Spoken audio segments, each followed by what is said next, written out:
Welcome into the Ringers. This is, of course, the Ringers Nexus podcast feed for all things fandom. We are Jomi, the explainer, Adeniran. You've got questions. He's got answers. Jonathan, Big Magneto, Kermah. Wow. The magnet himself. This the gas you get in the chair? That's the gas you get when you're in the chair. No, don't call him Magneto. Kendrick already called. Don't say Magneto. Kendrick is Magneto? What did I No, miss that? Kendrick's not Magneto. What's that line he has? He said something about comparing himself to gods, end up like Magneto. Hello, Ringerverse fans. I regret to inform you that due to the initiation of Deep Shadow Protocol, this bit had to be edited out of the pod. I know, I'm just as disappointed as you are. Thanks as always for listening, and the Midnight Boys, pew pew, we'll get back to you shortly. That's what it was. That's the Fucking, see, What? Cut that. All right. What? That's a quick little deep shadow right there. That's a deep shadow that completely. Oh my God. Old man Van, he of the resurgent hairline, the Nerf King, and Coat Baby Chuck, the 24-karat closer, a.k.a. the Brunch Hottie. We got the Midnight Collective in the house with us today. Aleya, SOB Zenieris, and Arjuna, the Watcher, Ramgopal. Together we are known as the Midnight Boys. Also, real quick before we get into it, a lot of love to Steve. We miss you. We miss you, Steve. We love you, Steve. All right, Steve will be back with us next week. Kerm is in for Steve right now. We love Steve. And because we don't have Steve, and Steve loves Skeleton Crew so much, we are going to wait until Steve is back with us so that he can take part in the discourse and the conversation around Skeleton. Yeah, we didn't want to cheat y'all and it'd only be a couple of us, so just give us a week. But we got something fun for today. Kerm fucking hates Skeleton Crew. I'm not a Star Wars nigga, man. So the reality is that he was like, I don't want to really talk about it. So we called an audible at the last minute and gave you guys something that kind of puts into consideration or takes into consideration the year that was in fandom. Before we get to that, follow us on socials, Insta, Twitter, Facebook, TikTok, Save Jomi's Job. Jomi? Socials are going great. Thank you guys for following. 41K on IG. You know what I'm saying? We're doing our thing, guys. Let's keep it moving. We're on YouTube. Like, comment, subscribe, share. You can watch every Midnight Boys and House of R episodes on youtube.com/Ringerverse. But I gotta remind us, on Thursday, House of R gives you their deep dive on Skeleton Crew episode 3. So if you want to get to this is actually a little bit different way. If you want to get to their deep dive first, and our instant reaction, then you can go there. And they got you covered. Also on Thursday, Button Mash reacts to the new Indiana Jones game. What the fuck? Yeah, man. Indiana Jones and the Great Circle. The Great Circle? The Great Circle. So what kind of game is this? Is it like Uncharted? Like how's it go? It's like a mix of like first person and third person. So you climb third person, but you are first person. You're solving puzzles. You're running around, climbing stuff. I'm playing it. It's interesting. I'm having a solid time so far. Yo, would you somebody get Put this shit away, bro? dog. You swinging that thing? It's all up in their shot. Like, this is crazy. Yeah, believe that shit.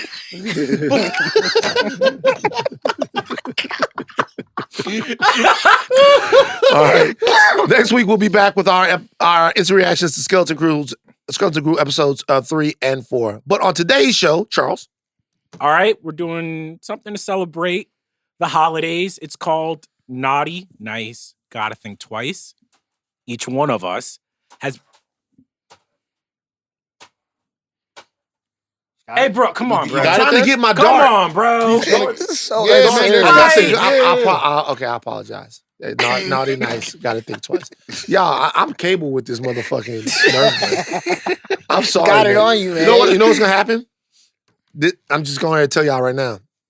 For Christmas, I'm getting everybody on the show Nerf guns. Okay. Hell yeah. And we're going to do a Nerf gun themed episode where we shoot each other over bad takes.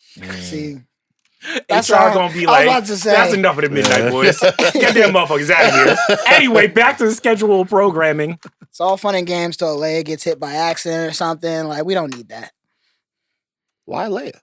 Arjuna, anybody. Don't All make right, it a thing. Kerm, you Don't barely do been that. on the show. You already... All right, for cancel me. 14 Cancel me, minutes, bro. apparently. Come on. Cancel me. Naughty Nice Gotta Think Twice. Not really any rules, but we stipulated as long as it's in the nerd ecosystem. It could be movies, TV, actors, directors, execs, streaming services, whatever. Everything's game. We're going to do nice. We're going to do naughty. Then we're going to do our gotta think twice. Who wants to start off with we got spoiler warning because look, we're going to run a spoiler warning here for everything else in 2024. You guys, if I spoil something in the future, don't hit me up. Wait, people are still hitting you up? It's still hitting me up. Bro, it's been like 3 or 4 years. Somebody said, Van, somebody said, I was on another pod, and somebody said, Van, you spoiled Penguin. I was like, because I talked about what happened at the end of Penguin with Vic and Penguin. Somebody, I remember getting one of the notifications was like, Van, you spoiled Succession for me, man. Come on, man. All right, guys. Run the spoiler warning, and Chuck is going to get us into the game. We're getting ready to talk about all things 2024. You're listening to a reaction podcast. The spoilers are coming. All right, so I don't know if I should go nice first. Yeah, nice first. Let's start with nice. This was the hardest Let's do category nice. for me. Of course it was. But I'll start with this. It brings a twinkle to my eye every time I walk into a bookstore, Barnes and Nobles, and I see the comic book section. Getting smaller and smaller each year.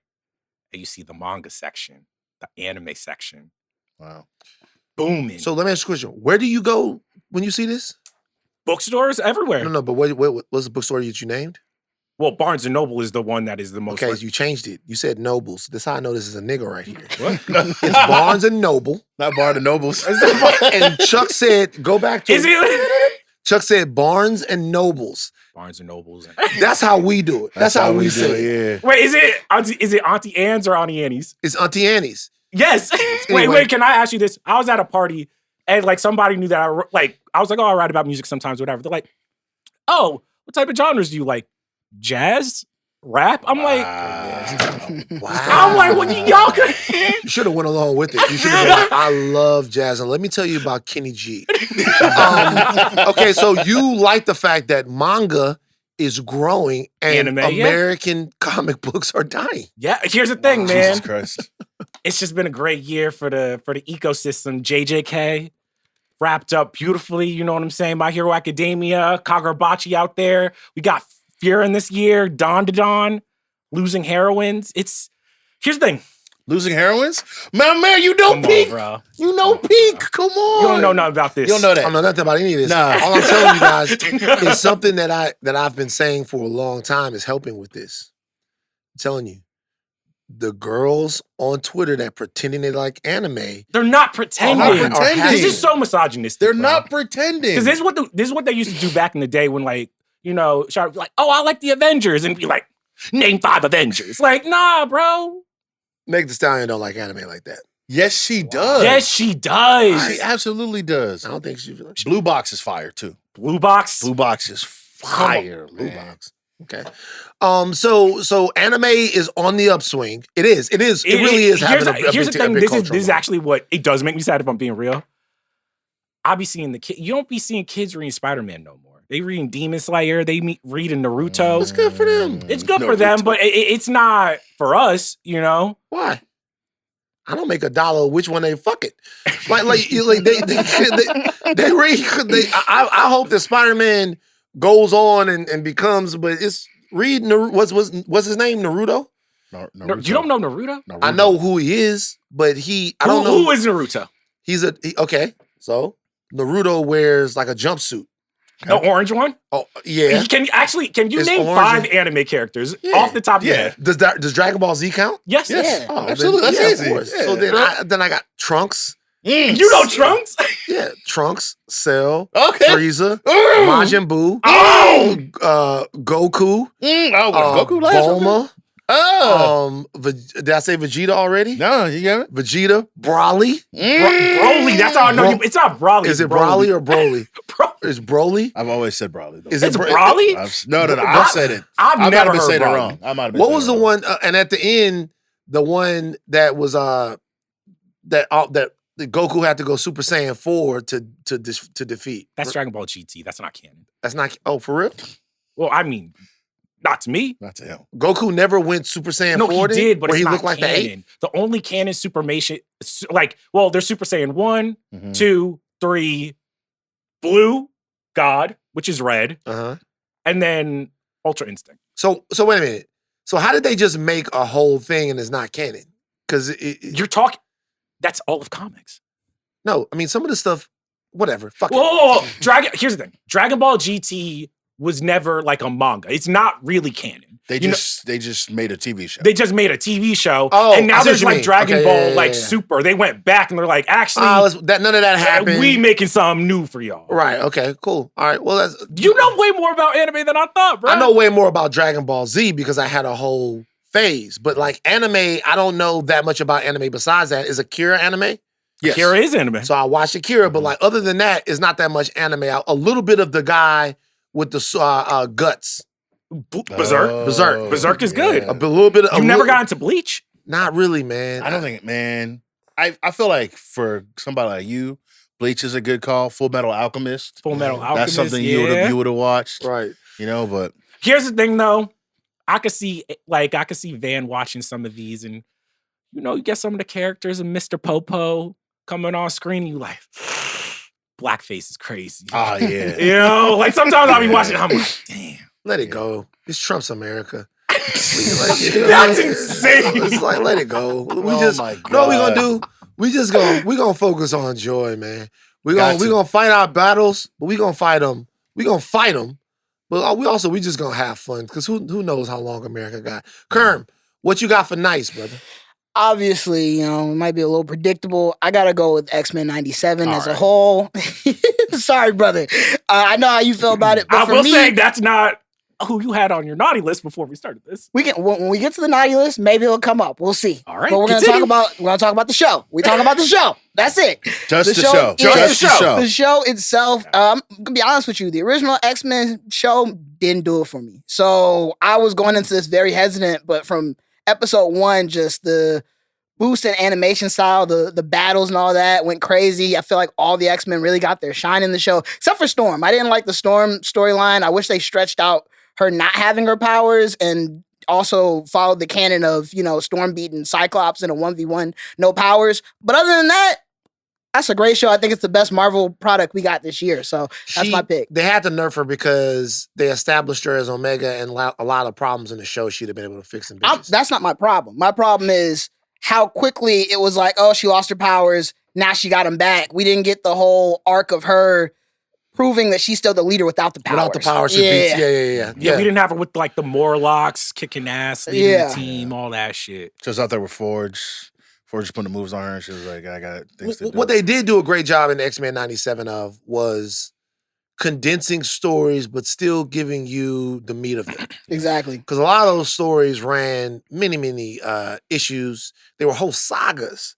But what you pulled out of them at the end, the big parts of them, I feel like X-Men 97 still got them right and left people who were uninitiated, like Kalika hadn't seen any of that stuff. But she felt like she knew what was going on and how the characters were supposed to feel. Yeah, they didn't dumb it down for anybody, I think is how I would see it. And then just the melodrama of it all. Like we say they said back in the day when they were making it was kind of like a soap opera. And the show felt Definitely gave us like that with Madeline and Scott and Jean, and then Poor Gambit, man. tough. Poor Gambit. That Still. love triangle with her, Magneto, and Gambit. Gambit's coming back. And then Logan and Jean, like it was so messy. I loved it. I was like having so much fun. Do you guys think that with X-Men 97, because basically every single X-Men thing, it seems like that we've gotten in the MCU is so indebted to that. Like we had Doctor Strange, Professor X coming out, then we had Beast in the Marvels, very heavily influenced on 8 Beasts from the TV show and all that shit. Do you guys feel like by the time we get the movies, they're like, this is just going to be X-Men 97 live action? Or do you think people are like, no, we actually want something completely radically different? I think X-Men 97 was important for Marvel to test what type of audience reaction they would get if the X-Men were done right. Because you have to remember something here. We are coming off of 20 years of X-Men content, right? Going back to the year 2000.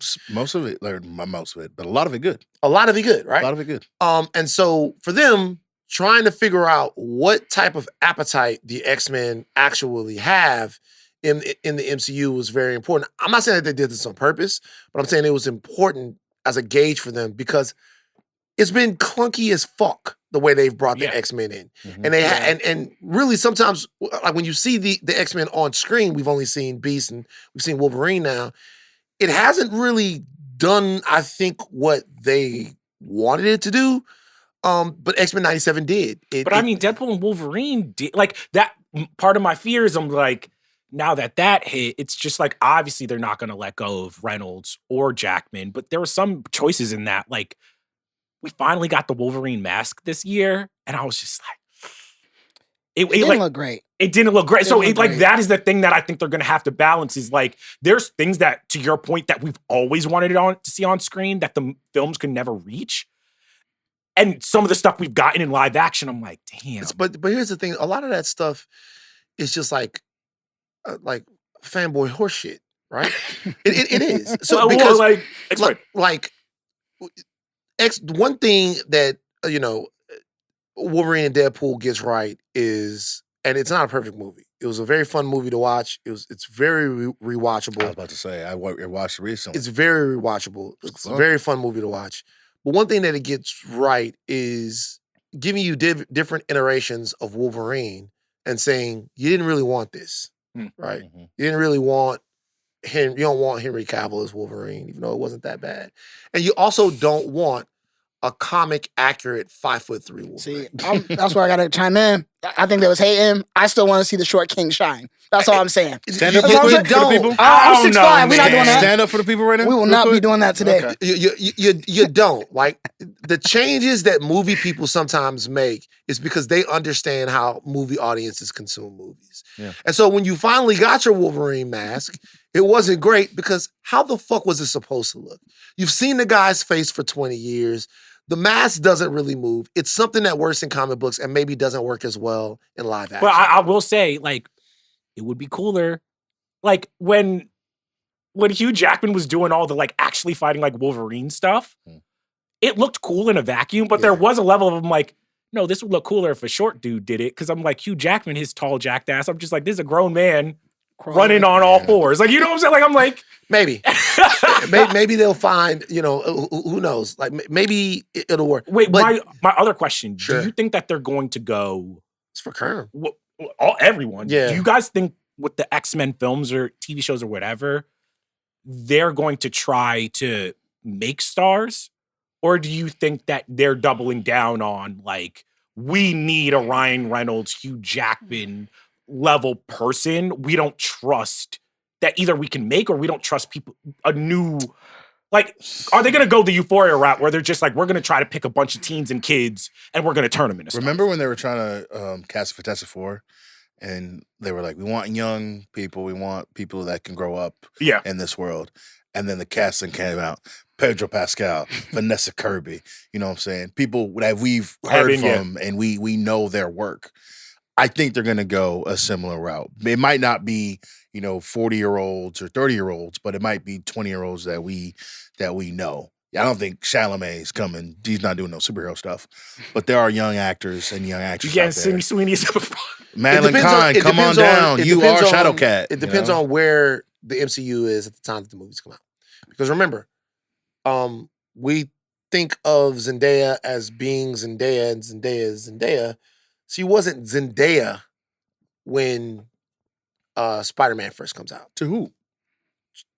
She wasn't. Like, she right now might be the most bankable actress. Y'all weren't watching Casey Undercover. Right. That's what I know. But what I'm saying is, you get, or even Tom Holland, right? There's room in the X-Men franchise for actors that are like that. These are people who are proven talents, but not proven stars. There's room for that. But if the MCU is struggling and they need to get their X-Men shit off, you're not gonna get that. Well, because we have Cap coming up and we have Thunderbolts, and I think those are two movies where it's like Anthony Mackie does not have the same wattage as Chris Evans had towards the end of his run. Well, the middle to end of his run. Thunderbolts, there's great actors in Thunderbolts. None of them I would call people that could really sell a movie. Florence Pugh can't sell a movie? Not really. No, she's great. I love Florence, but not yet. Okay. She's enough to make you be interested in the film. But remember, Marvel's never really needed that. No, in the beginning, I think they've started to like. They've started to do it now because my thing is this: they're in scramble mode now, and it depends on how long that lasts. Okay. If that lasts for an extended amount of time, like obviously we'll talk about it. Like next year is a big year for them. If that lasts for an extended amount of time, then you'll see them continue to take big swings with established talent until they get to where they're going.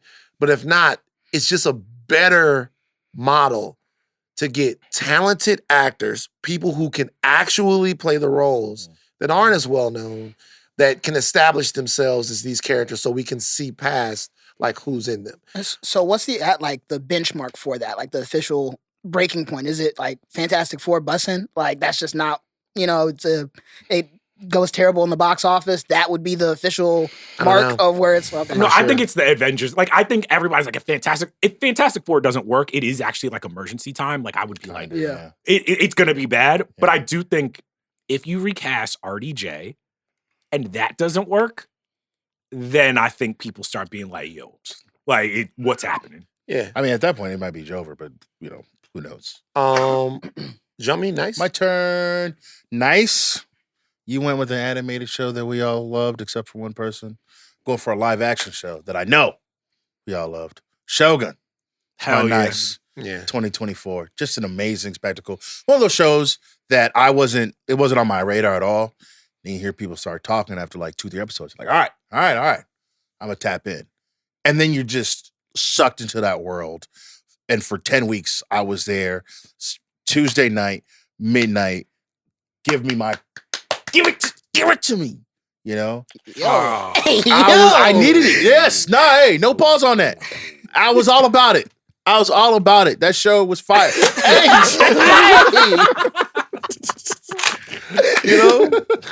Mariko-sama, man, my girl Fuji-sama. You know what I'm saying? Like, those are my people. I was really rocking with it, And so that show, that's my nice for 2024. Just an incredible. Which incredible network show. would you say had the best year? Like of TV shows, streamers, whatever. What did you watch the most? It's a great question. It's like that's really good. I mean, off the top of my head, you got Max, and then you have FX kind of killed it. There was Shogun. Hulu, yeah. But we didn't, as The Bear. People didn't like the whole season of The Bear, but there was quality episodes of The Bear. They rounded it out well. It's just you're not fucking with The Bear this year? I'm gonna be honest with you. Actually, I shouldn't even be getting this takeoff. I stopped watching.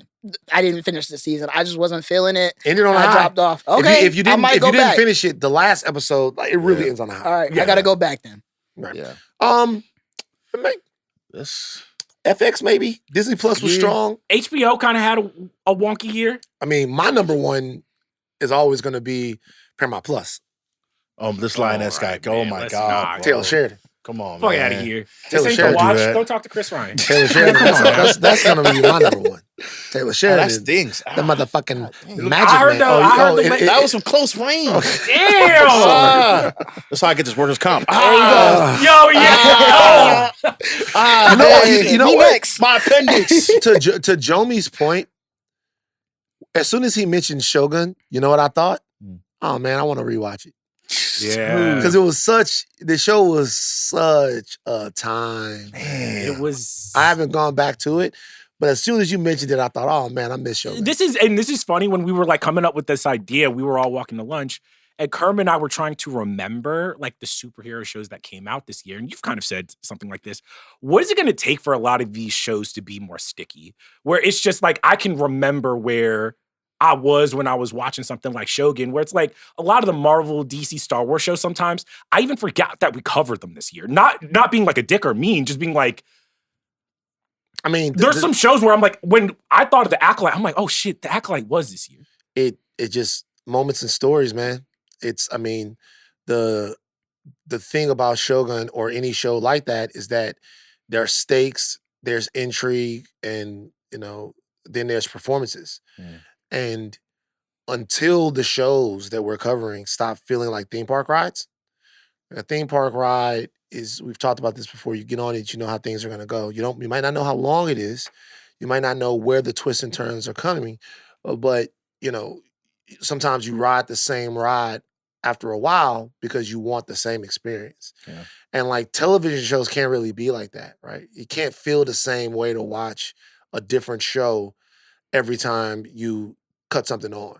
I think they want us to feel that way, but that's not what we want. We want a unique feeling in the world that we're into. And but it didn't always, like, there were moments with whether it was Loki, Andor, Mando. We've gotten shows before where we're like, we remember the moments. We bring them up constantly. Those shows felt completely new, though.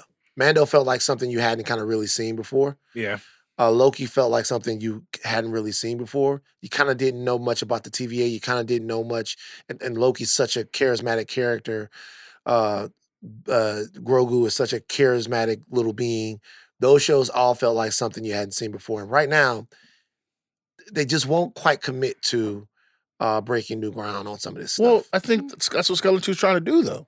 It's very much. I'm loving Skeleton Crew. Yeah, that's what I'm saying. Like, they're very Skeleton much. Crew don't feel new. They're committing, like we talked about this when we talked about Skeleton 2. They're committing to an idea. They're committing to a look, a feel, right? Goonies, 80s, Latchkey Kids, whatever.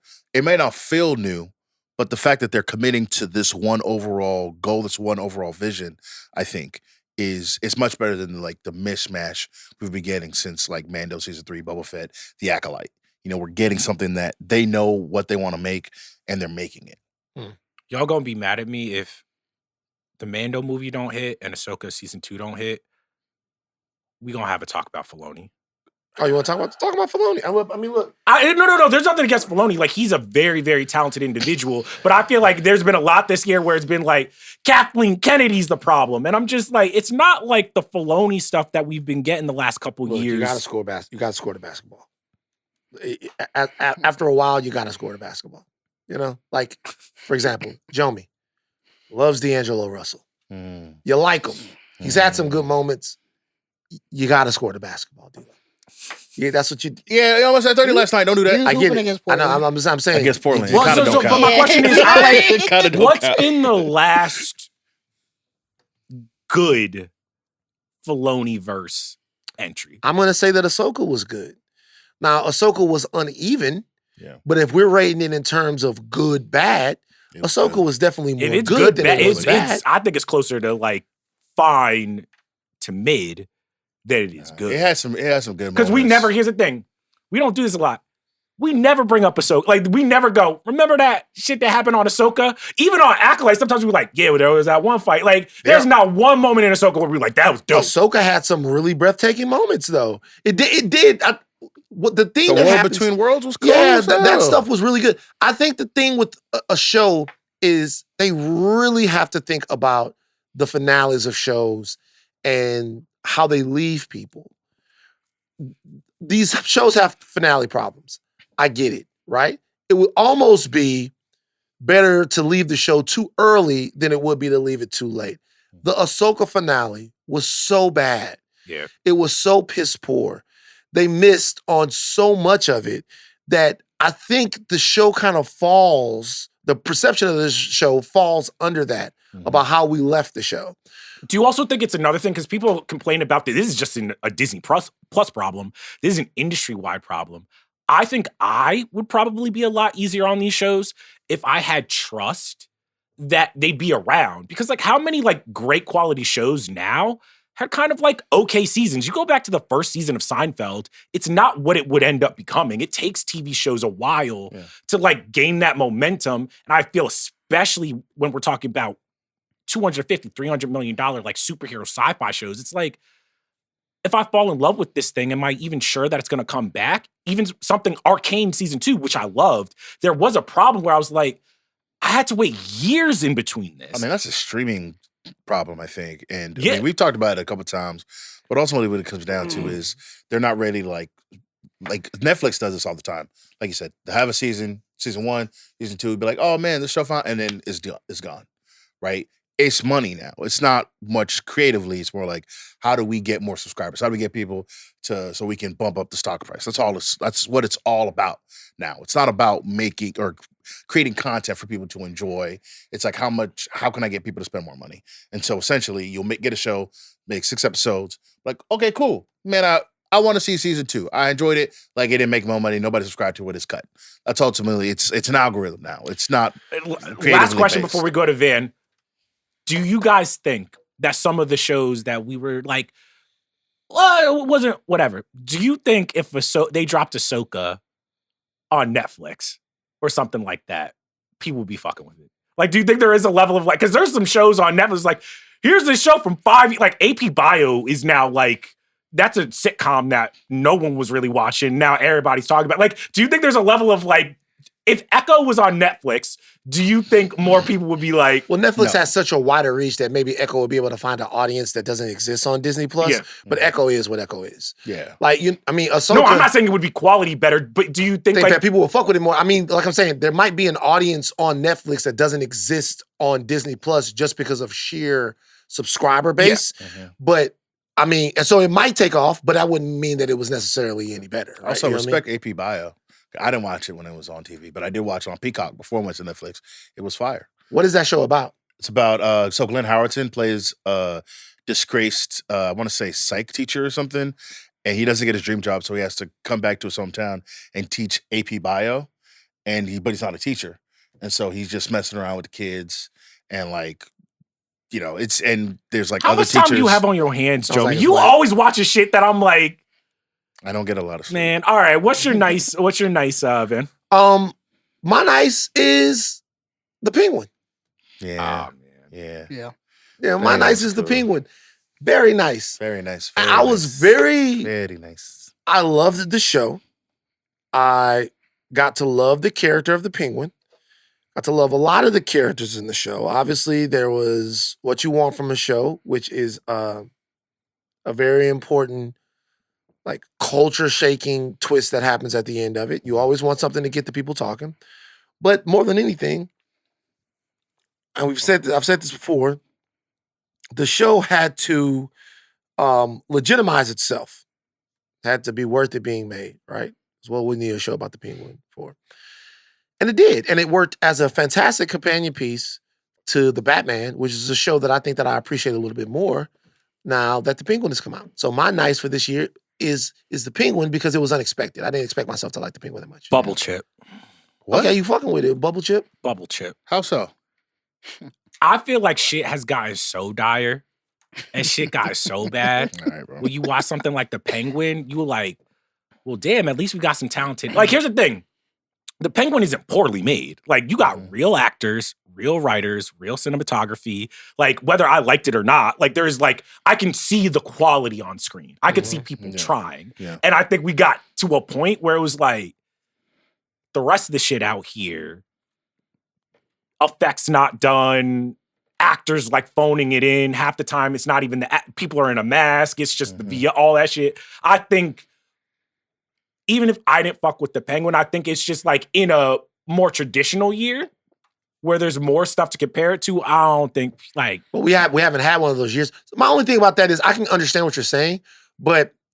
I put Agatha in the bubble chip as well. But... I respect Agatha. Like, my only thing that what you're saying is, you're saying that the show had the craftsmanship that other shows don't have, and for some reason, you're holding that against the show. No, I'm not holding it against the show. Like, I'm giving to the creators.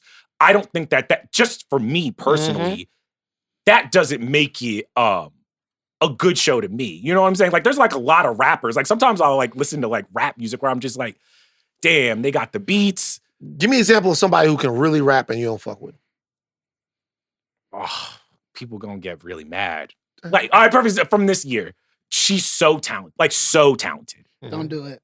All right, fine. Don't do it, bro. No, it's not a safe space. It's not a safe space. It's not a safe space. It's not a safe space. I know what you're going to say. My bad. Yeah, no, because everybody gets mad when I say it. And it's like, I see her performances, I'm like, dope. See, like, just the creativity, everything dope. But I put the Dochi on my whip. I'm like, I can't listen. Bro. Okay. Everything is there. Like, everything is there. I can see the quality. Right. It's just for me, I'm like, By the way, having opinions like that is incredibly important. Like, I can see this was well made. I can see that this is good. It's just not good for me. I get it.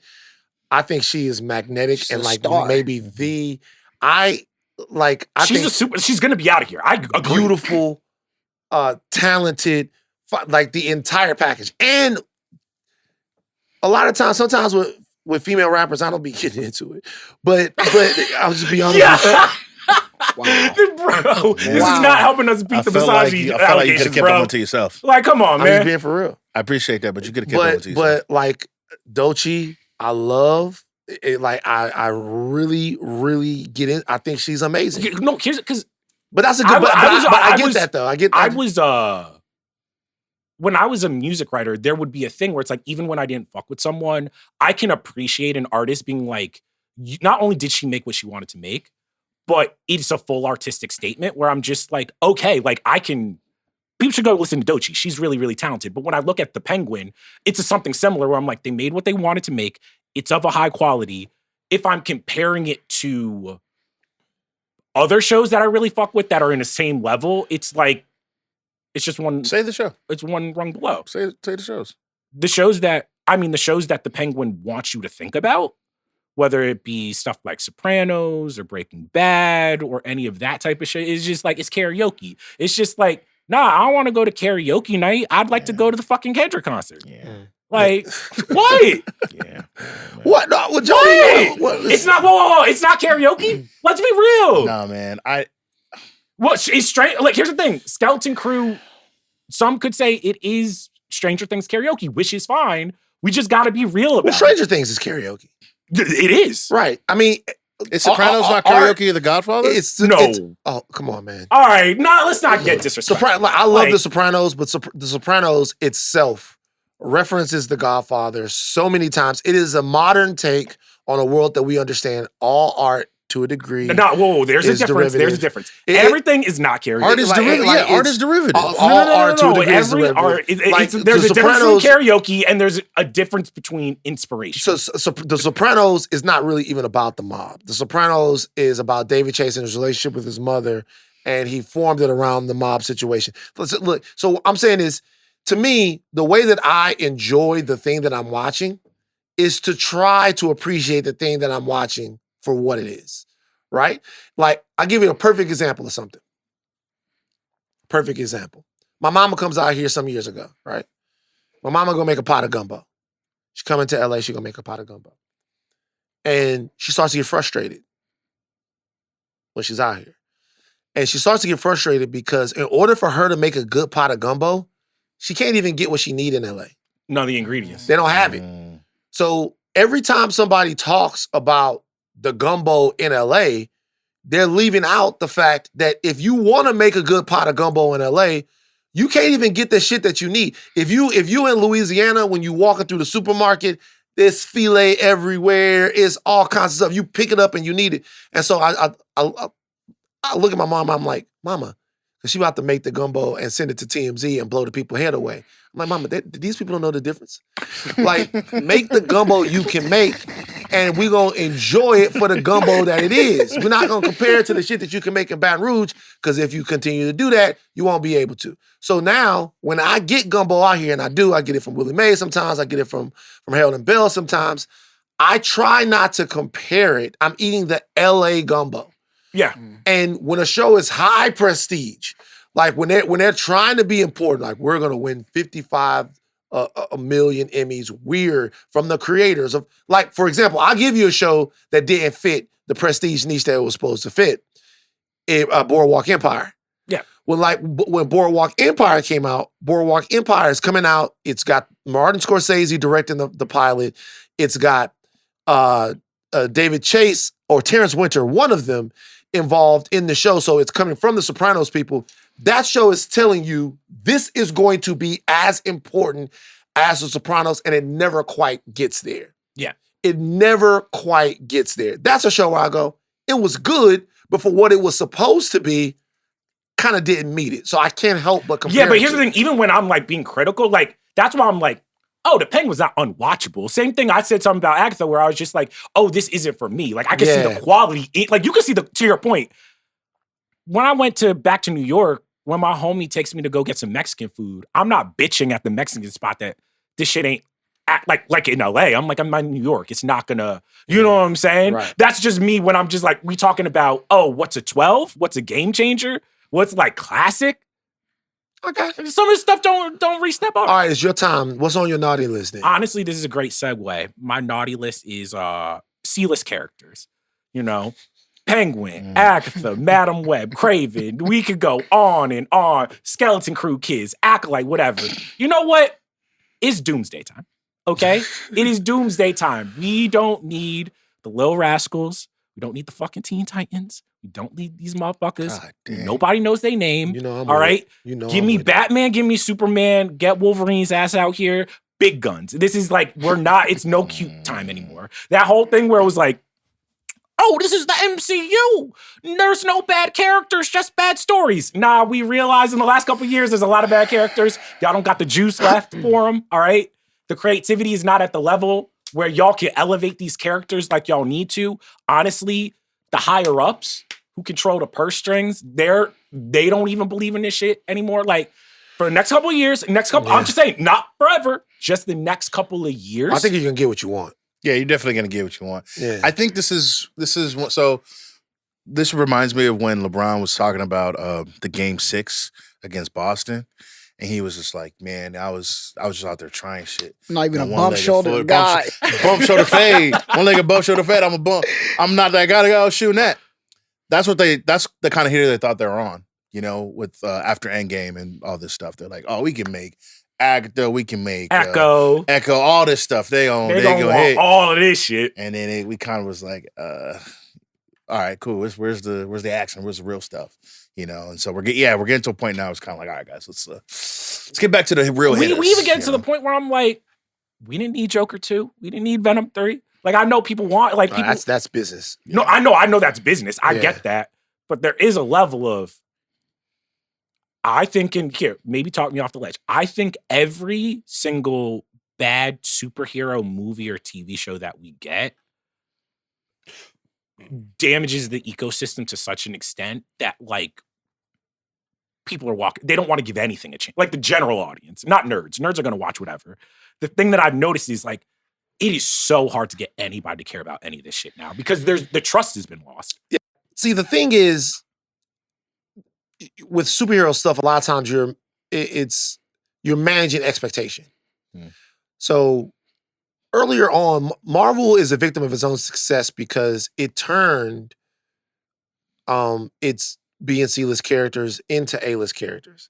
Now it thought, okay, well, since we turned our B-list characters into A-list characters and our C-list characters into B-list characters, then we can turn our D-list characters into at least B and C-list characters, and they lost a little bit of their luster. Yeah. Perhaps it would have been possible if some of these movies would have come out in 2015 or 2016 or 2017 when there was less to do and when Feige was super involved and there was less stuff coming out. Maybe they could have done it. Yeah. But they can't now. Obviously, we've seen that. An issue with this is your heavy hitters come with so much expectation. Yes. They come with a tremendous amount of expectation. It's almost as if you're damned if you do and you're damned if you don't, because it goes from they messed up Shang-Chi to they better not mess up Wolverine. They better not mess up the X-Men. They better not mess up. They better not. Meanwhile, sometimes they mess up Batman. Sometimes they mess up Superman. Can't get him the fucking right. Sometimes they mess up. They do shit. They mess the shit up. And this is a segue too. I'll just drop it now. Like, my gotta think twice. If I'm gonna give people a little credit, I'm like, Feige and Kennedy, if I'm being fair, I think we do judge them based off decisions that were like above their pay grade. And I know that's crazy to be like, who's more powerful than Feige? Where it's just like, I think all the higher ups like, well, we got Disney Plus. We need at least 2, 3, 4 shows from y'all a year to pump this shit. Yeah. And I think that it was just like they realized too late, we can't, making these in terms of the town really can't support that in terms of like VFX, writers, everything you need to make a successful TV show. Similarly, I think the audience appetite was not as large as they probably thought it was. So my gotta think twice. I'm like, I think whatever happens next year is actually when we can have the big Feige, Kathleen Kennedy talk, because now we're actually... We don't need to have a talk about Feige. Feige is the most successful movie producer of all time. It doesn't matter. He could go on. He can make 10. You might need to have a conversation about Kathleen Kennedy because she hasn't really been able to be successful at her job. Like that's facts. Well, no. Well, whoa. That's Rise of Skywalker made $1 billion. Like, it's not a great movie. Mandalorian. Okay. Like, come on. This is no shot at Kathleen Kennedy, you guys. Yeah. Star Wars is embattled. Okay. Yes. And it's embattled in a way that the MCU has never been embattled. And by the way, that whether it's Kathleen Kennedy's fault or not, she's the tip of the spear there.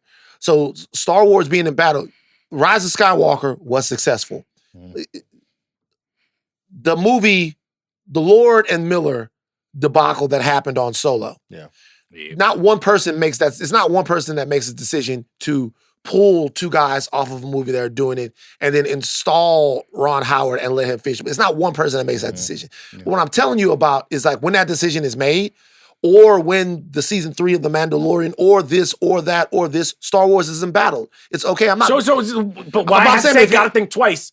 Do you think it's a little unfair? Because I think Kathleen Kennedy's job is honestly probably harder than Feige's, because Star Wars, if we're being real, just because of the amount of years we've had it, the love, the religion, MCU has a little bit more room to get shit right and wrong, where it's like anytime something goes wrong with Star Wars, it's a fucking like culture war. I think it's also the fans, right? There's this different fan culture in the MCU than it is in Star Wars.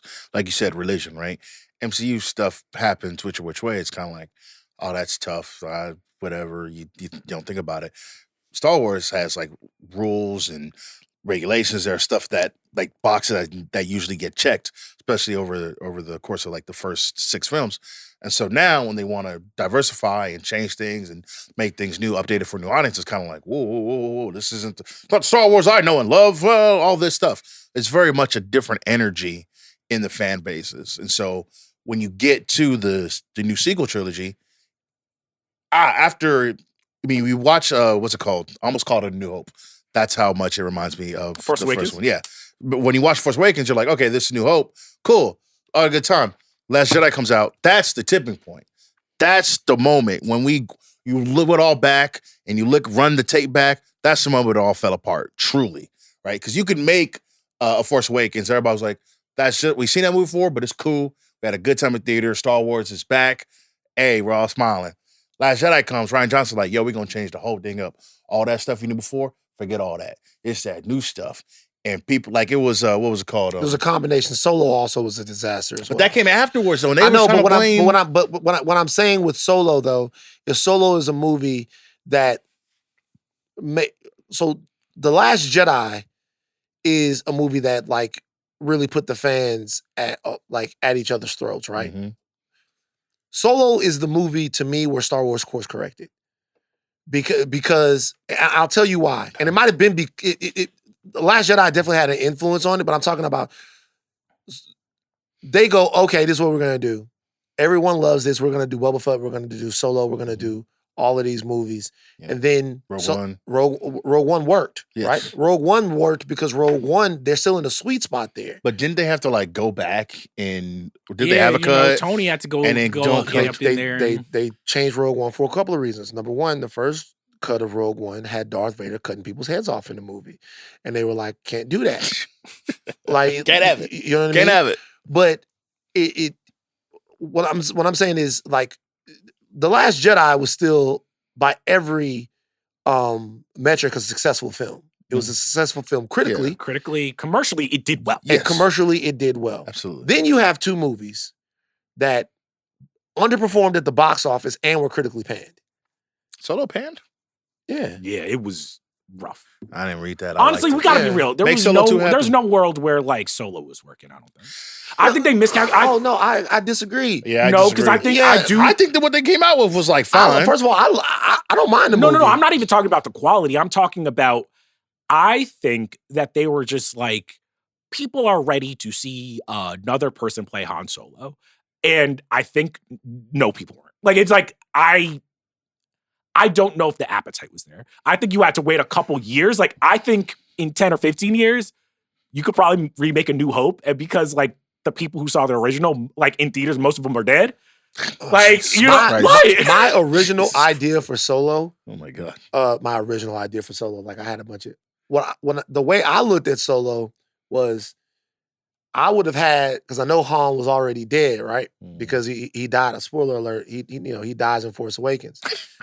I would have brought Harrison Ford back. Old Solo? Nope. This is what I would have done. The way I would have cheated Solo, because I know what these fans want, right? Yeah. The way I would have cheated Solo is everybody was so aghast when Han passes away. I would have set Han's cameo in this movie before Force Awakens.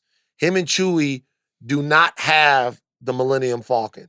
And I would have had him telling Chewie, like reminding Chewie or telling somebody else a story about how they got it. And then Han would have been narrating the movie. And you would go back to him and see him and Chewbacca every now and again. And it would have eased the transition for people who have to have their hands held. It would have eased the transition for them. I don't want to see fucking Harrison Ford, old ass there being like, well, I'm too old to be playing this motherfucker, so we got this other dude. I'm telling you, you wrap it around, you have them talking, there's a little something that's going on there, but you're telling two stories and you have the original Han in the movie. But it's Solo, none of the other characters, you do it, nobody complains, the whole thing works. Everybody would hate this movie because I know exactly what they were going to do. It's going to be Han being like, yeah, so, I had the Millennium Falcon, I got that thing up to, how many in the parsecs, and then it's going to freeze frame. You can hear Chewie go, but like, no, bro, don't listen to him, man. I had that thing busting. You know what I mean? It's going to be some silly things like that, I'm telling you, that worked. I'll tell you what didn't work, to your point. What didn't work was making somebody else step into the shoes of one of the most charismatic characters of all time. You guys are going to be like, no way. I think it would have been better to recast Luke Skywalker than it was Han Solo. I told you, absolutely. It's easy. Like, Mark Hamill's a fucking amazing, but part of the reason why he's amazing is because Luke's arc is so perfect, and Luke plays it kind of in a blank way after the first movie. He's in Every Man. You watch those original movies and you're like, I was a black kid. I was like, I could be Luke Skywalker. I could be Luke Skywalker. You see Han Solo, you're like, nigga, Han Solo. Han Solo's like, oh, you love me. I'm like, you just walk up to the woman and say you want to fuck, and he's like, this guy's the man. Yeah, like, you know what I mean? It's different. It's different. Wait, can I ask you this? Could they still make it? Like, would you go see a Luke Skywalker movie? Be like, they could kill it if they just ignore it. It's just like, we're just gonna start one. If they did all your legend stuff, you would be there. It'd be there day one. Yeah, I mean, they're not gonna do it, but like, yeah, sure, you could. I mean, like the recast stuff. My point is this. And Kerm, feel free to talk anytime you want. You don't do Star Wars. I've been like 5 minutes. I've been blank for the past 5 minutes. How do we get him to chime in? It's nothing for him. We don't do Star Wars.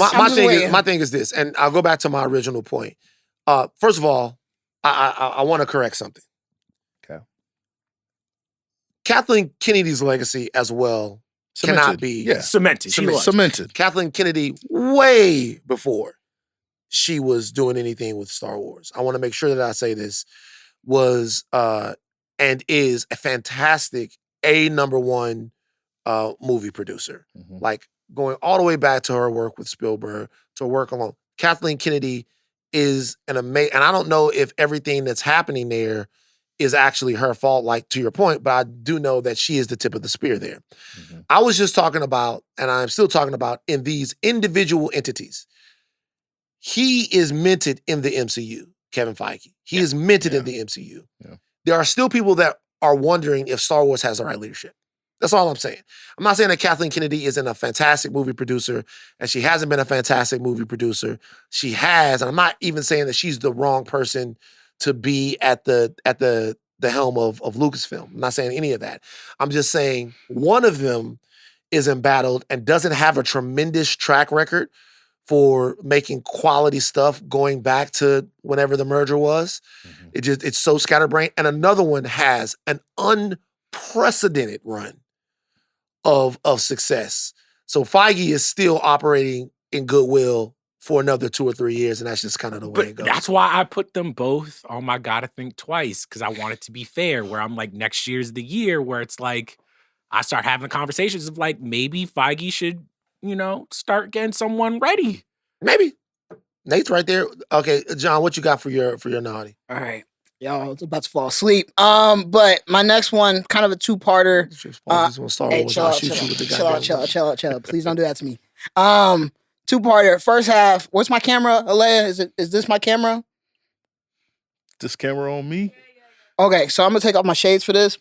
We need to get rid of the Doctor Strange slink ring. That shit. Get rid of all of that. Whatever it's called, the teleportation shit. Okay. Let's get creative on how we're teleporting. Cause I'm just sick of it. Everybody can do that shit. Yeah, Ned can do that shit. Cassandra Nova can do that shit. Like, get rid of it. Like, let's get creative there.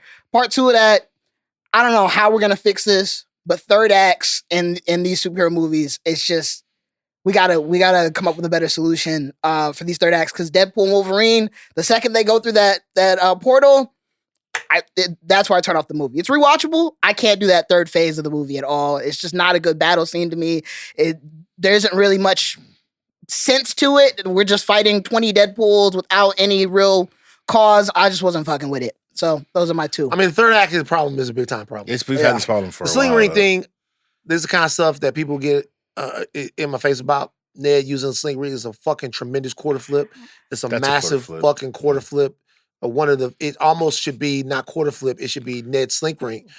Hold on. Massive quarter flip. But then they're like, he's got like magic. So explain Cassandra Nova then. You know what I'm saying? We're just everybody can do smart, it. Like why can't look? It seems easy. You put no, it on your we gotta leave this in 2024. No shooting bail, bro. No, just admit that Cassandra Cameron is dumb as fuck. I mean Cassandra Nova. You learn now what's like if we really think about it, a lot of that movie is dumb. So let's chill out. However, I think it's cool that some people can pick up a sling ring and use it. Again, no. How long did it take Doctor Strange to learn how to use that shit? Well, he had his fingers was messed up. So all right, but he is unique. But he was also uniquely talented as a sorcerer. Yeah, he had to learn. That's the thing. Yeah. I mean, remember Katie in Shang-Chi when she took the arrow and she shot in the heart. You know what I'm saying? The only one who still remember Shang-Chi is Simu Liu. So, hey, I saw a tweet that was like, "Why ain't Simu Liu blow up, man?" After Shang-Chi, and it's like he kind of did. I had a lot of stock. He was supposed to though. He not like he's supposed to. Can I? Not politically, but he kind of the Zachary Levi of the MCU. He did. He's got some weird tweets. Am I wrong? I like. First of all, I don't want to. It's a new America. Like, I want to get into all of that, but he. Oh man, bruh. So this is the thing about Shang-Chi. Okay, Shang-Chi is aggressively fine. It's okay as fuck. I think it's really good. It's like really good until they like on it. Like I want to say excellent, but like very, very, very, very well until they leave for wherever. Would you say it's a third act problem? I want to say it's a third act because once they leave for their pop's place, it kind of falls apart a little bit. Mm-hmm. But then to your point, once they like the drags start showing up, everybody's fine. That's kind of like, all right, man. Like I get we got toys to sell. I get it, but there's got to be a better way. We got to be real. Shang-Chi is so forgettable. And I feel like we were still in that phase where everybody was just like, we believe in Marvel. They were calling it top 5 all time. Come on. I know why he was. Okay. Oh, brother, whoa. Come on, man. I remember. Okay. Watch. Let me ask you this. Let me ask you this. Shang-Chi, do you put that movie, compare Shang-Chi to the first Doctor Strange? How does it compare? First Doctor Strange, way better. Way better. Way better. Well, so here's what I'll say. I think they are in the same category, but the lows of Shang-Chi are very, very low. And Doctor Strange is a steady movie. Doctor Strange is never like bad. Like there's nothing I watch on Doctor Strange where I'm like, this is kind of goofy and embarrassing. Where it's like when the dragons start flying and everything and there's all these CGI animals, I'm like, dog, just make a martial arts movie. You know what I'm saying? That's what the first half of that movie is really good. It's really good. You just do that for another 45, 60 minutes. You got a top tier SMU film.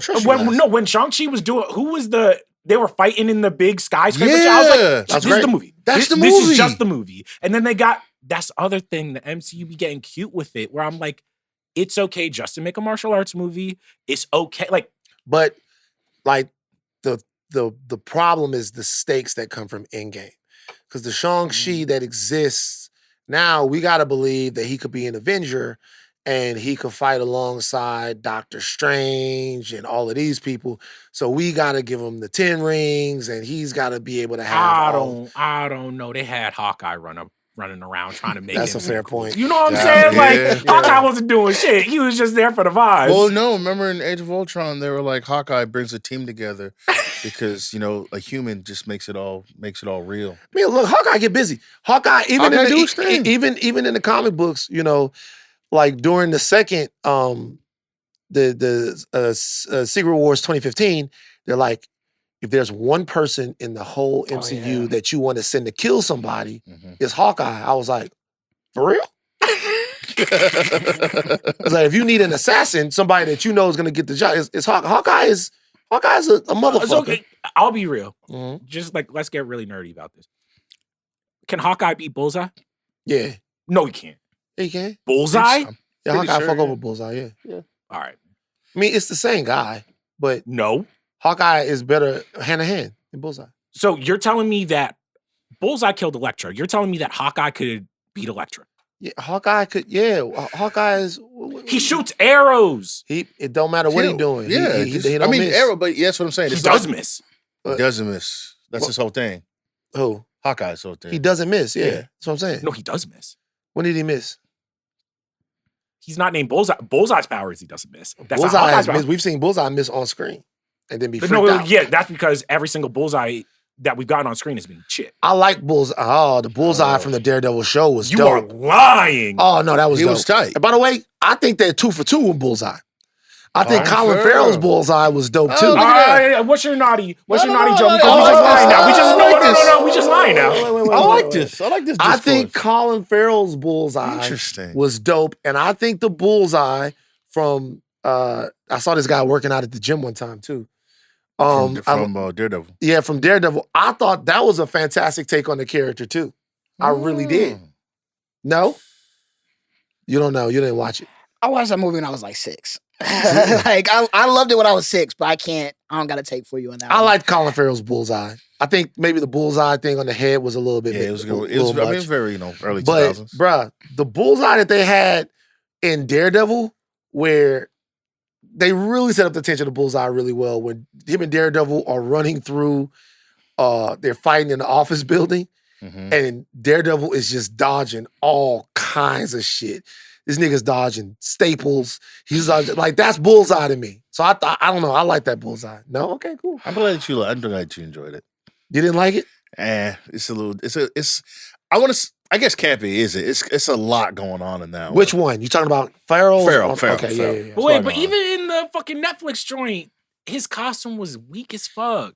Well, remember, this is, we have to earn the costume these days. I'm done with all that shit in these superhero shit. They're like, you gotta earn. I'm like, no, just put him in a cool costume. They're like, don't do the next movie, he getting the real shit. I'm like, no. Just put him in the real fucking shit. Forget all that. I can't tell you, man, the bar is so high. You know what I watched a couple of days ago? I watched The Trial of the Incredible Hulk. Have you guys ever seen that? No. Wait, is that the old ass fucking 70s? So the old Incredible Hulk had his show, and then after the show, he had 2 standalone movies. It was trying to launch 2 new shows. One was for Thor. Eric Kramer played Thor, and then one was for Daredevil. They put Daredevil in one and Thor in the other one. One was called The Incredible Hulk Returns. That was with Thor. He had Thor with him. And the other one was called The Trial of the Incredible Hulk, where Matt Murdock was Thor's lawyer, but then he finds out Matt Murdock is also Daredevil. So Daredevil's in there. I watched it like a couple of days ago. I was fucking loving it. Wow. I loved it. Did you look it up? Look it up. Look up the trial. Y'all look up the Trial of the Incredible Hulk. What year did this come out? 88? Yeah, we gotta hit the drop. We gotta hit the 89. drop. Man, it's old. You know what I mean? The Old. trial of the Incredible Hulk, and he's in there. They had, Lou Ferrigno, Bill Bixby. you know who was Kingpin?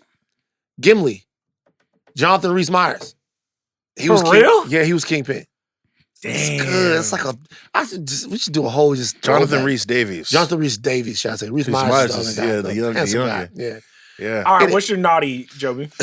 My naughty, this director, it's twice he's ruined my day, but specifically this year, he ruined One Night, and we had to do a podcast about it. Todd Phillips, director of Joker 2. That's on my naughty list. Cole isn't bad enough. It needs to be a steaming pile of poo, because that's what the Joker 2 was. Y'all lying. That Don't movie, do this, what do you mean? man. That What are you movie talking was a about? 2-pack. There's been so much bullshit this year. Nah, Joker no. 2 ain't even in the top 5. So here's why specifically the Joker 2 is terrible, right? Or at least I'm putting Todd Phillips on the naughty list for me, right? Movie, well, it gets announced, they make it, they start, the press people start talking about the movie.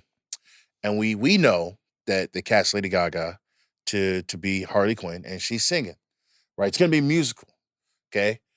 Hey, Todd Phillips, you making your movie a musical, man. What was the thought process behind that? It's not a musical. They just sing to express their feelings to the audience. Art. Okay, cool. That's in the definite. You go to Merriam-Webster, you look up musical. That's what that is. Okay, bet, cool. We watched the movie, right? Turns out that's not even a real Joker. Okay, they spend the entire film being like, "Hey, remember that first one that y'all liked? I don't like it, but a lot of people did. I mean, $1 billion. Remember that character that y'all loved and y'all enjoyed and y'all really got with? Actually, fuck you. He sucks. The whole thing sucks. Everything about it sucks. The fact that you like it makes you a bitch and you're a loser. How dare you? Okay? That's not even the real Joker. Ha ha, gotcha. Yeah. Why waste my time when you clearly don't give a shit? Why bring me into it?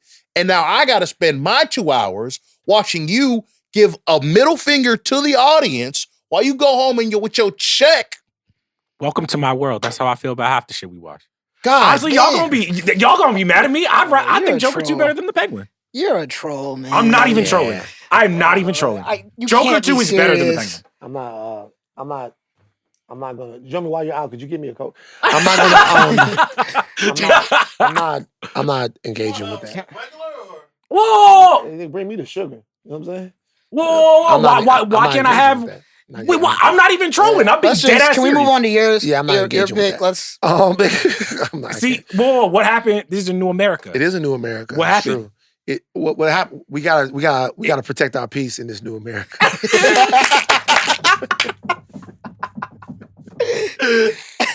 Man, let me tell you something. Thank you, Skittle. Joan Skittle. Let me tell you something. My naughty list is easy. Ryan Reynolds.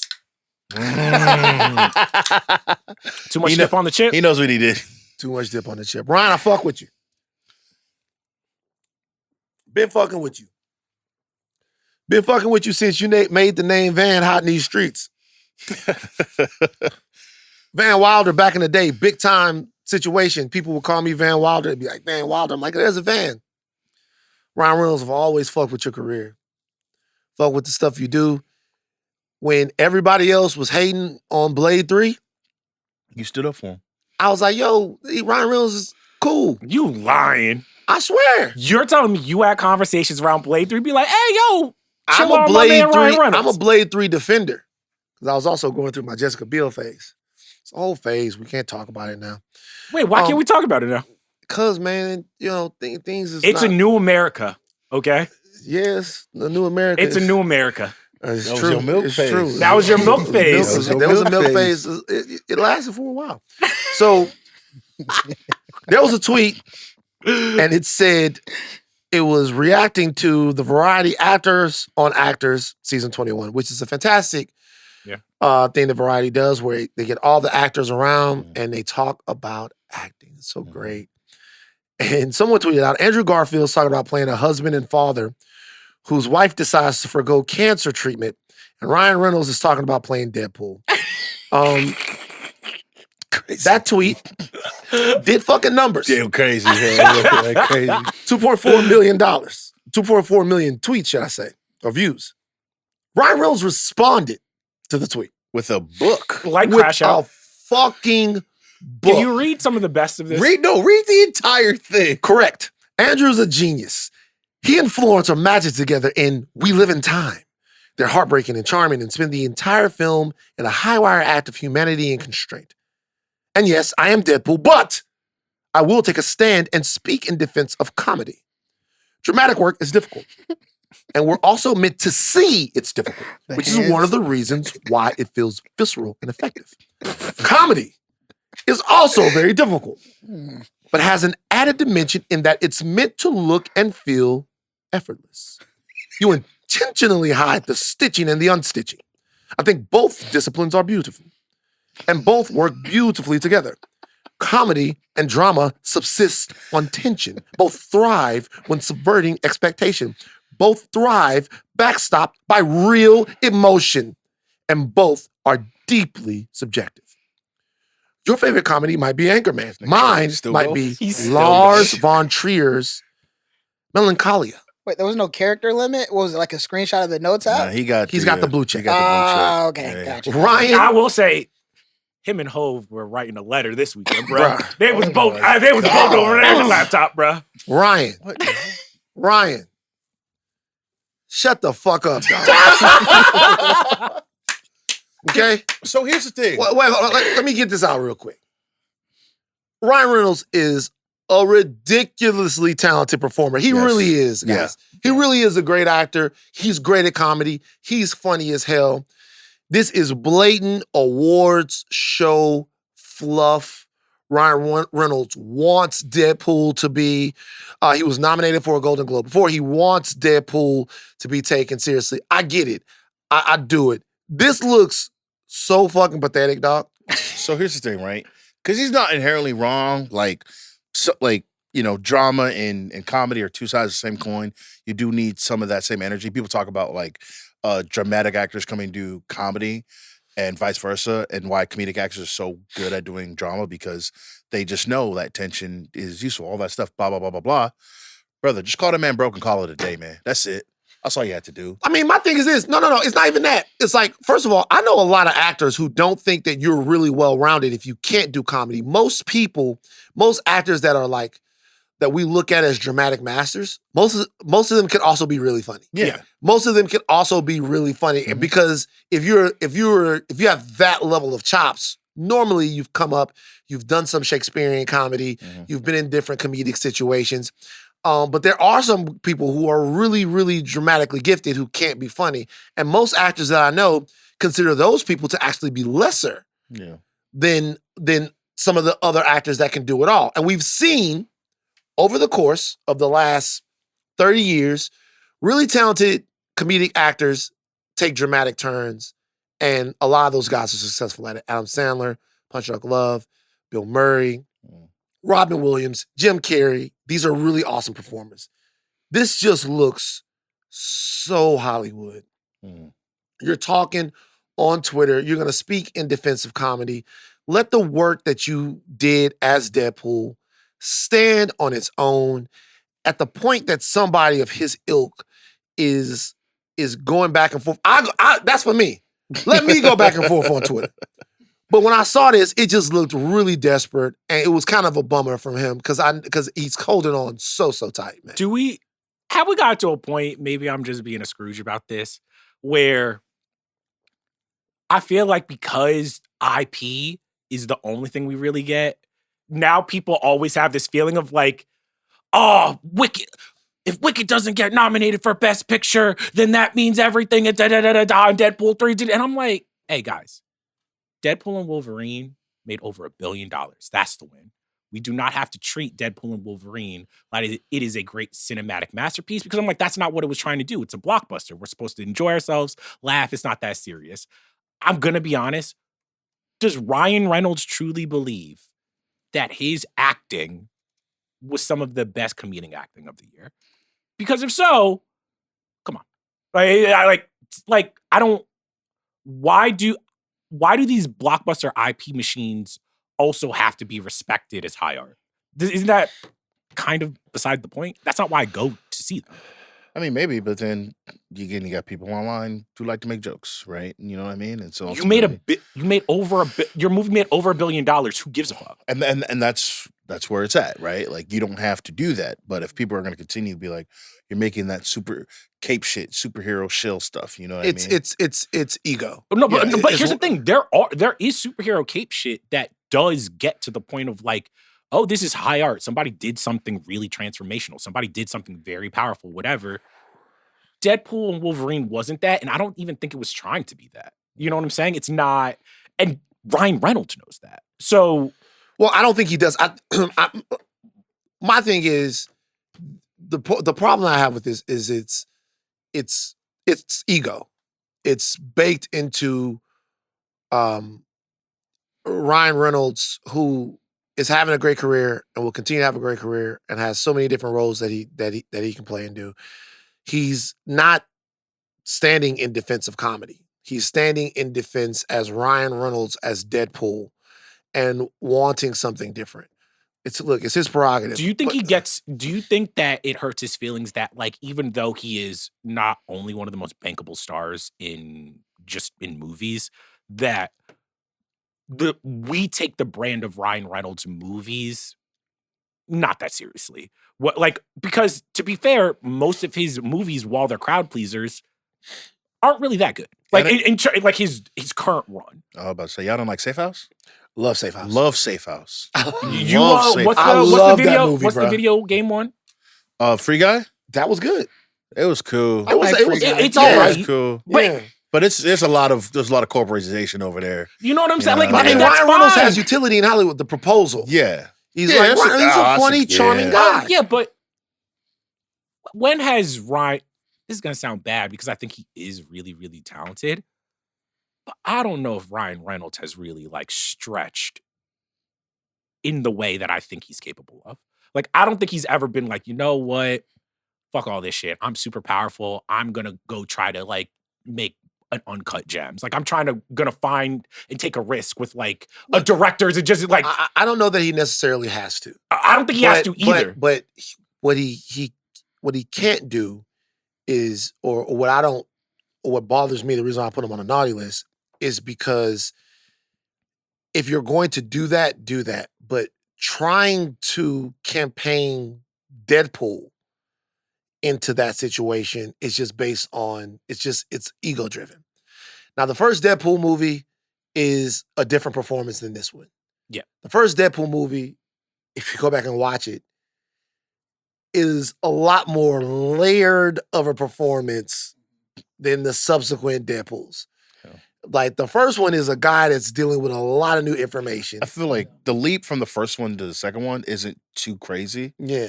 But then the leap from the second to the third one. Yeah, the leap from the first one to the second one is pretty much the same. Yeah, but like from the second to the third one, it's just not, there's not much story. Like, and so I'm not saying that it's not funny, because it is funny. Yeah. But when I saw that, I'm like, he's typifying in that situation right there, the kind of stereotypical douchebag Hollywood actor who's almost talking down to someone and trying to browbeat them. Also, once you start dropping the, like, Lars von Trier did it, I'm like, all right, come on, man. Yeah, like, man. You know, and it's also Actors on Actors is very entertaining.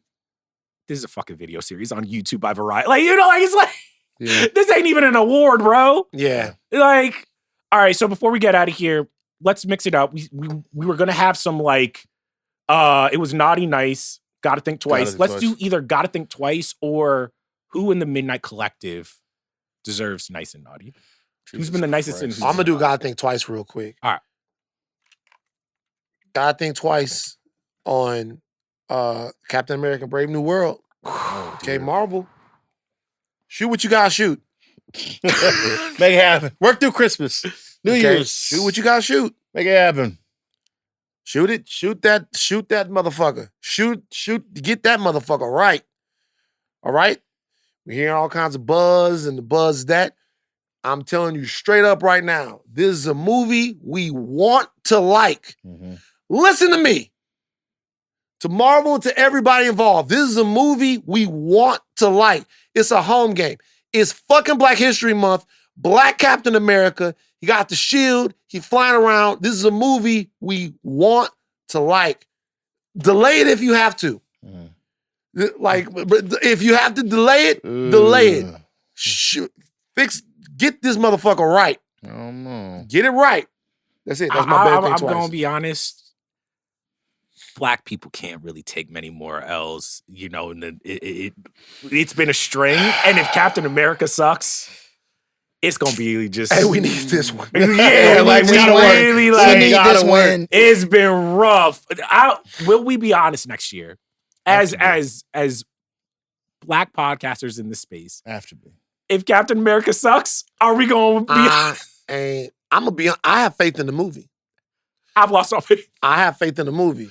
Are you saying you don't believe in Anthony Mackie? Not anymore. Here's the thing. The last reshoots, I was like, all right. I have faith in the movie. But we ain't. Don't lie, man. No, I have faith in the movie. I do. I think all right, on a scale from 1 to 12, let's go. 1 being no faith, 12 being faith. What's your faith that this movie's gonna be good? I know that they want it to be really good. And so I think some of the reactions that you're hearing about is because they don't really feel like they can take an L with this one. And if the right people are involved and the right people want to figure the movie out, I think it gets figured out. I think that you need the attention to detail that it's probably getting, but they got to bring it home. I can't really put a number on it. It's at a 3 from me. Okay. It's just, no. Because what this amount of reshoots kind of tells me is I'm like, oh, y'all didn't really have the story. Like, either you're not confident in the story, you didn't have the story to begin with. God damn, bro. Nailed it. Mike, got to think twice real quick, is RDJ is Doom. Now, we were in Hall H. Yeah. We were in Hall H when that got announced, and I was very, very, very high on it. I was bouncing. What's up with you in this? Come on. You talking about you was bouncing on the dick? Yeah. I was Wow. bouncing. Whoa. Sex Positive Podcast. Sex Positive Podcast. I was bouncing. And I've cooled a little bit. I'm still bouncing. Remember when that shit be bouncing? Remember that little... That's Baltimore club music. Yeah, shout out to Baltimore, man. Shout out to Baltimore. No, I definitely cooled on it. I'm still like, I think I'm higher on it than most. But, I mean, we talked about it earlier. Yeah, you do got to land it. It's got to work. It can't not work. There's never been one time where Circled in the Block, whether that is superhero movies or shawties, where it's worked out. So, no. Never? In my experience, once it's done, it's done. Don't go back, you know? Let's think about Ben Affleck, the king of that. Let's think about circling the block. Well, yeah. Affleck circled the block. Circle the block. Him and He a J-Lo block circler. Yeah. don't seem like they doing. Here's the thing. Shout out Affleck, though. These women love him. They just... He had to give it a chance. Affleck was like, oh, let's go ahead and make it happen. I wanted it to work, man. Same. Yeah. He looked happy for a while. He looked happy for a while. Shout out to Ben. Ben is one of the...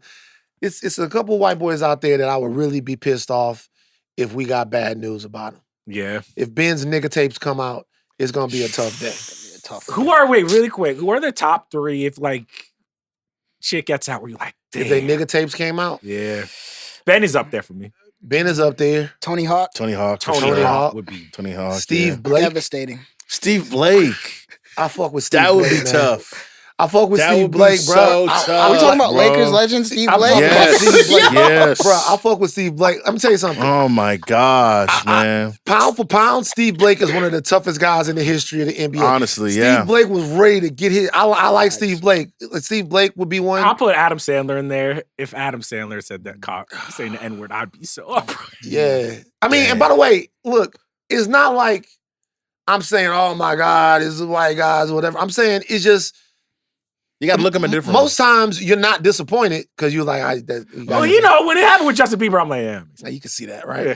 Mhm. You know what I'm saying? But like with these couple of guys, I'd be like, nah, man, not Ben Affleck Not too. you, bro. man, But he not from Boston, you. so you almost know that he said it. The tapes got to just come out. The tapes just have to come out. If they ain't no tapes, then it don't. There's you know probably what I'm a guy saying? right now in Southie sitting on his N-word tapes, getting money from Ben Affleck. Every buff. He get 3,000 a post. Do the Boston accent, Kerm. Park the car and Javier. Hey, you know what I mean? Like, I need it. Like, what do they call money in Boston? Scratch? I would say money, but I don't know. So what's your think twice, Kerm? My think twice, it was going to be your pick, Jomi, but I guess I'll go comic booky if y'all don't mind. Right now, in the X-Men comics, they ended the Krakoa era. Right now, I'm not saying the X-Men comics are bad right now. They in the dirt. But it's not the same crack. It's not the same crack I was smoking 6 months Charles, ago. I'll shoot you in your fucking face. Charles with the gun, bro. Charles said they in the...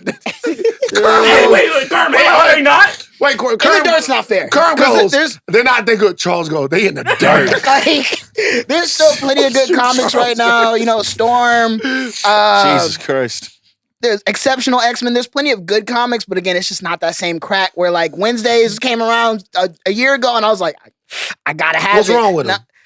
right now, I think with the Krakoa era, it like felt like they took strives to make something that was completely new as an idea. Now it's kind of like a regression back to the means of mutants are back in America and we hate them again. And how are they gonna figure it out while being oppressed? Versus it felt like with the Krakoa era, they were past that, where they were God. So it's like to regress like that, it's just a little bit of a tougher sell. I think there's still hope, and I'm gonna give, I'm not gonna stop reading them. Don't get it twisted, but I think, I'm gonna give it some time. So that's why I'm not sure yet. I'm not sure yet where I'm at with it. I don't need these writers to keep creating their own mutants.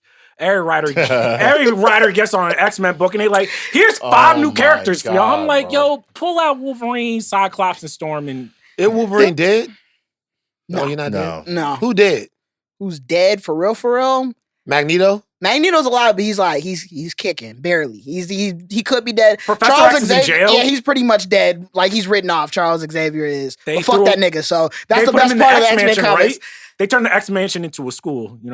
That is crazy. It was always. No, No, he not means like a school, prison, jail. sorry. Yeah. They prison turned for it into a mutants? prison. Yeah. So, oh damn, that's crazy. Yeah, Charles That's- is locked nuts. up, but like Wow. he in the deserved it. hoods, we trying to get more schools, less prisons. For the mutants, they getting less schools, more prisons. They got him That's locked tough, up. man. They got- Won't Won't let me out. Can you imagine Professor X in the daytime? Locked up. You know what? No No. X-Men. We need a.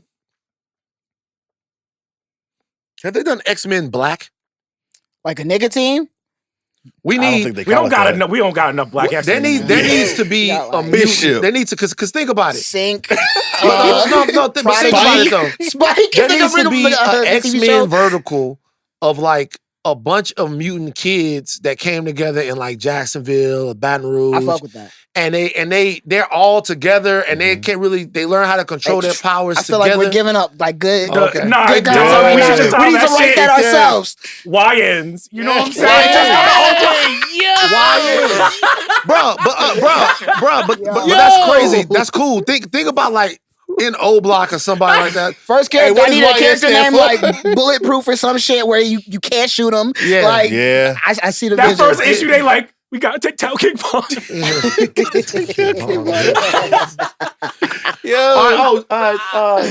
Arjuna got some news for us. No, Arjuna- yeah, wait. I was gonna do that. Oh, okay. I was gonna do it, guys. Real quick. Got some nerd news. Some breaking nerd news. This is the most Mad Libs thing I've ever seen, but this is from Variety. I'm gonna read the headline. You will not believe this. Jeremy Allen White joined Star Wars film The Mandalorian Grogu as Jabba the Hutt's son. Y'all lying, bro. I Jabba the swear to second? God. So let me see. I swear to Turn God. that shit around. It's right there. It's right there for everybody. Here, Jeremy Allen White got kids. I'm not judging. I'll College get is your bag. expensive. Well, what's the problem? College is expensive. What's the problem? What's the problem? We don't even know what's gonna happen yet. What's the problem? I'm gonna shoot you with the dart. We don't know. We It don't is know. kind of weird though. It's They got mad the right weird. name. It's mad weird. What are you talking You acting about? like, oh, Charles is the odd man out because he don't like. So here's my thing, right? You guys remember the animated movie, the first Clone Wars? yes, Yes. Stinky. with the little guy. Yeah. Stinky was dope. I don't know about all that. I hope it's not that. Maybe he's just like an adopted son of Jabba. You know what I mean? Actually gets to be Jeremy Allen White.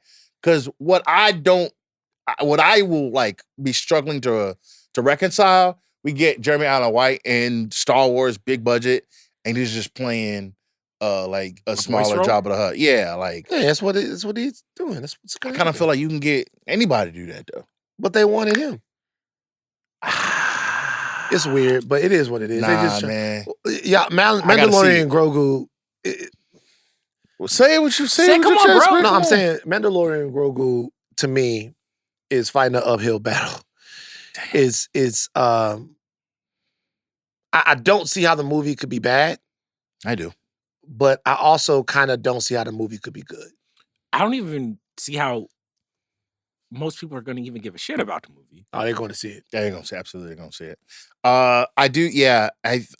We've talked about it all day today. If this movie does show up and it's not what it need to be and it falls flat, there are going to have to be conversations. Serious, long form. Here's the thing. Y'all like keep saying that, but when it's time to have a conversation, well, no, because we've talked about Star Wars. We talked about Star Wars all day today. But like, seriously though, like you. All right, guys. We weren't talking about Skeleton Crew because we're waiting for fucking Steve. Right. We had to come up with this episode. It was a fun episode. I'm just being more honest than I usually would be. Nah, man. That was funny. I can't talk about it. If we're ending on a positive note, you want to know who I want to nominate for Nice this year from the Midnight Collective? Who? A to Z. Aleya. Zenieris. She bossy as hell, though. Honestly, if there was anybody at the Ringer that could corral us week after week, be like, hey, yo, man, Charles, mic check, sit down. Yeah. Aleya's fantastic. Very nice. The pivot to video wouldn't have been possible if Aleya was there. She works so hard. She does such a great job. And I hope everybody's paying attention to it. Wait, first of all, why you looking at me? What'd I do? Kerm as well. What did I do? Why is Kerm naughty? What Kerm do? What'd I do? Kerm, what's up? What'd I do? I don't know. He just said Kerm. He just said Kerm and didn't say nothing else. And y'all every single time we come into the studio, Kerm got an attitude.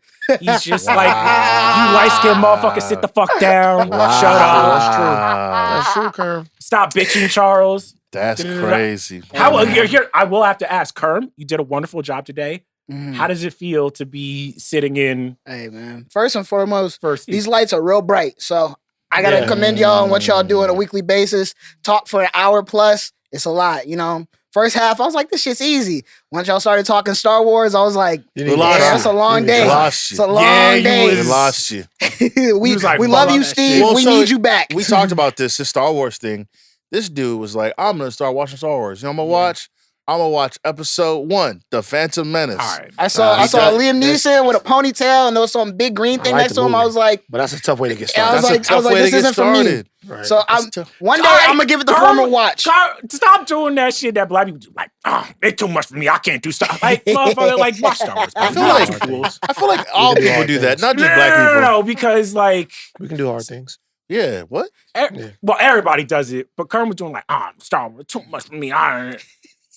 Why you do it like that? I told you 4, 5, 6. It's human error. It's on me. Like it was back when Netflix was sending out DVDs.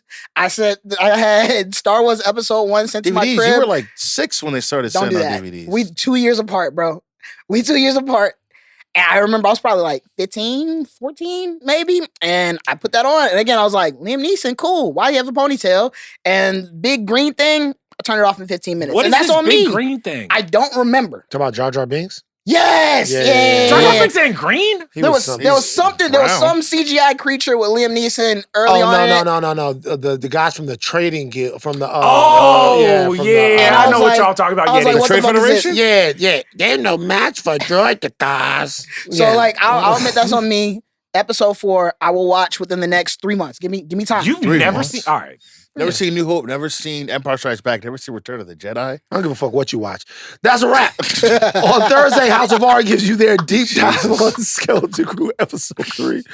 Also on Thursday, Button Mash reacts to the new Indiana Jones game, which is called Indiana Jones and the Great Circle. Next week, we'll be back. Is this canon? Is that canon Indiana Jones? Is this another Indian? Probably not. Probably not. Next week, we'll be back with our Skeleton Crew reactions for episodes 3 and 4 with Steve, who we love dearly.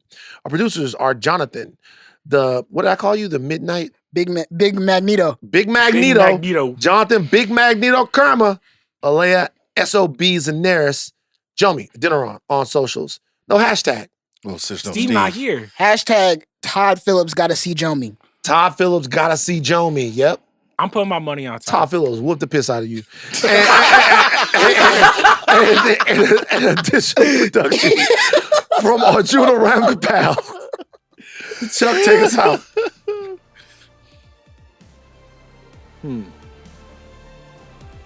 Jeremy Allen White is Baby Hut.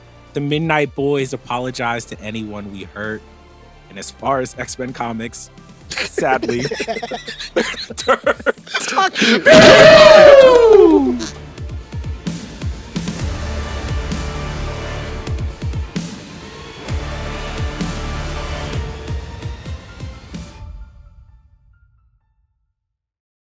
Which Marvel movies is Dark Knight Rises better than?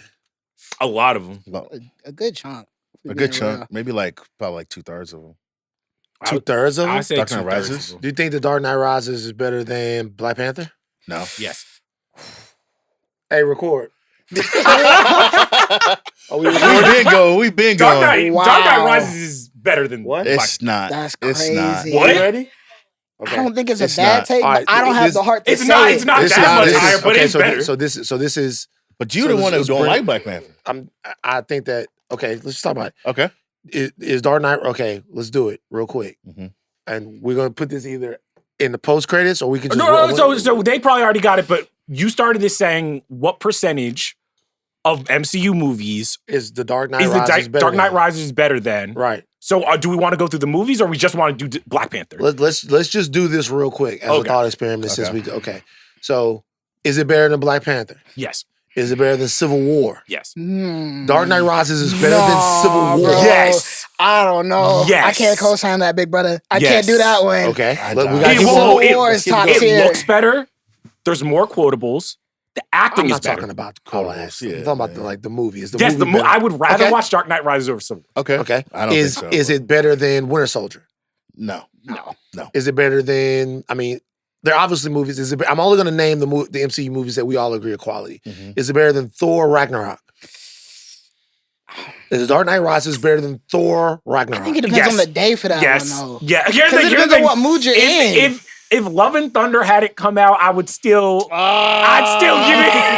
You can't do it that way. But you know that we look at the Thor movies a little bit different now because Because they went 3 too out of crazy. 4 of them are cheats. Okay, is it better than Guardians of the Galaxy 1? No. No. So it's okay. So Dark Knight Rises is not better than Guardians of the Galaxy 1. No. But it is better than Thor Ragnarok to Yes. you. Okay. I don't think it's better than Thor Ragnarok, but I get this. Okay, this is fun. I think It's close. if I had to think about it, I think Dark Knight Rises, if we're just like slotting it in the MCU, it's probably like top 10. Is it better than let's just with a couple of more and then we can move on and Okay. start the podcast. Is it better than the original Iron Man?